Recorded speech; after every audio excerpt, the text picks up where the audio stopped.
જે પણ આ ગુનો આ બીજેપીની પોલીસ કે બીજેપી સરકાર અમારા ચેતરભાઈ પર નોંધાવવા માંગે છે સતત ખોટું છે. કાવિત્રું તો આ મને લાગે છે એમનું ચેતરભાઈને ફસાવવાની પ્રી પ્લાનિંગ જ હતી. આ મીટિંગનું જે આયોજન હતું જે લીગલી પેપર પર છે એના વિરુદ્ધ અંદર કામો થતા હતા. તો મને લાગે છે અધિકારીઓની પણ આમાં ભૂલ છે અને જેવી રીતે જબરદસ્તી કોઈ સભ્ય અંદર ઘૂસી ગયો અને અમારા જે નોંધાયેલા ધારાસભ્ય છે એના વિરુદ્ધ અંદર કામ કરે તો અમારા ધારાસભ્ય અવાજ તો ઉઠાવે કે નહીં. અને છતાં એના ઉપર દાદાગીરી કરે અને ખોટા ઇલ્ઝામ લગાવે અને એફઆઈઆર ફક્ત સામેવાળા જે બીજેપી વાળા છે એની જ લે અને અમારા ચેતરભાઈ તો સામે જઈને પોલીસ સ્ટેશન જઈને ફરિયાદ આપી છતાં એમની ફરિયાદ નથી લીધી. એટલે આ આખું પ્રી પ્લાન છે. ચેતરભાઈને ફસાવવામાં આવે છે. આમાં પોલીસ તંત્ર મળેલી છે, બીજેપીની સરકાર મળેલી છે અને અધિકારીઓ પણ મળેલા છે. આમાં બેન, ચૈતર વસાવાને શું કામ ફસાવવામાં આવ્યું? શું કારણ હોઈ શકે કે ચૈતર વસાવાને આ રીતે કેસ એમના ઉપર કરવામાં? ચેતર વસાવા બધાની બીજેપીની આંખોમાં ખટે છે. એ મોટા નેતા છે આદિવાસી પટ્ટાના. સમસ્ત આદિવાસી સમાજ એમના જોડે છે. આટલા મોટા મનરેગાના હમણાં કૌભાંડો કાઢ્યા, બીજા પહેલા કૌભાંડો કાઢેલા છે બધા.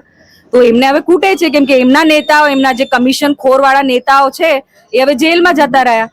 તો ચેતરભાઈને કેવી રીતે હટાવી અને અમારું કમિશન ચાલુ રહે કે અમારું જે કરપ્શન ચાલુ રહે, એટલે ચેતરભાઈ એમને નડે છે. એટલે કેવી રીતે એમને પકડી અને જૂઠા કેસીસમાં ફસાઈએ, એમને કેવી રીતે ઉકસાઈએ, તો એમાં તો આખી સરકારની મિલીભગત અમને લાગે છે. અને કાયદેસર જે કાગળ ઉપર મીટિંગ હતી એના વિરુદ્ધમાં જ મીટિંગો થાય તો એનું પ્રશ્ન અમે પ્રશાસનથી, પોલીસથી માંગવાના છે. ચલો, મારો પ્રશ્ન સાંસદ મનસુખ વસાવાનું નિવેદન ગઈકાલે સામે આવ્યું. તેમણે કહ્યું કે ચૈતર વસાવા આ પ્રકારનો સ્વભાવ માટે જાણીતા છે, તે લોકોને આવી રીતે ફટકારે છે અને મહિલાઓ સાથે અભદ્ર વર્તન પણ કરે છે. અમે તો આજ સુધી જોયું નહીં કે કોઈ મહિલાથી ઊંચી અવાજમાં પણ વાત કરી કે કોઈને બદતમીજીથી વાત કરી છે. એ બધાને સન્માનથી જ વાત કરે છે. આઈ થિંક એમના આંખમાં મોતિયા થઈ ગયા છે. જે આ શબ્દો બોલતા હશે ને એમના આંખના મોતિયા થઈ ગયા છે અને ઓપરેશન કરાવવું પડશે. અને થોડા સંસ્કારમાં કમી, ઉંમર હશે ને તો સંસ્કારમાં પણ મને લાગે છે કમી થઈ હશે.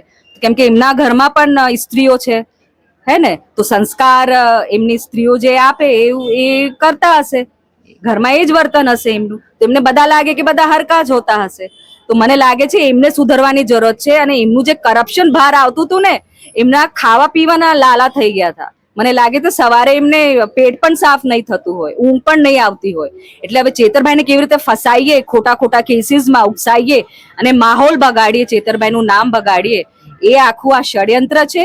અને મને જાણવું છે હમણાં સુધી ચેતરભાઈ સામે જઈને જે ફરિયાદ આપી એને નોંધી કેમ નહીં?